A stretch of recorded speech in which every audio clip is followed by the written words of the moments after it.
தற்போது சென்னை சைதாப்பேட்டை முதல் சின்னமலை வரை, அதாவது ஆளுநர் மாளிகை ஒட்டி இருக்கக்கூடிய அந்த பகுதியினுடைய நீட்சி வரை தொடர்ச்சியாக வாகனங்கள் அணிவகுத்து நிற்பதை பார்க்க முடிகிறது.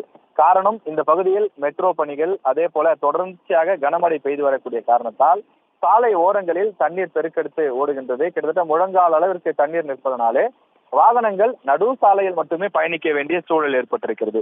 இதன் காரணமாக வாகனங்கள் ஒன்றன் பின் ஒன்றாக அணிவகுத்து நிற்கக்கூடிய காட்சியை பார்க்க முடிகிறது.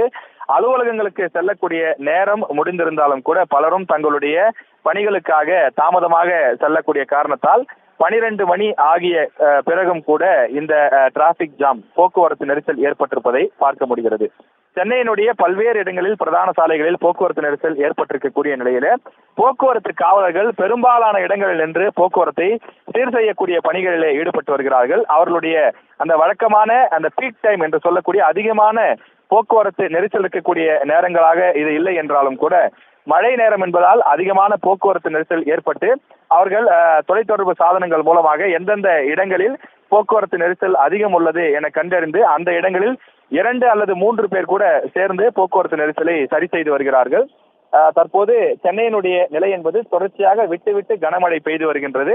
அதன் காரணமாக பல பிரதான சாலைகளில் போக்குவரத்து நெரிசல் ஏற்பட்டிருக்கிறது. குறிப்பாக சென்னை அண்ணா சாலையினுடைய பெரும்பாலான இடங்களில் சிக்னல் ஒட்டிய பகுதிகளில் போக்குவரத்து நெரிசல் இருக்கின்றது.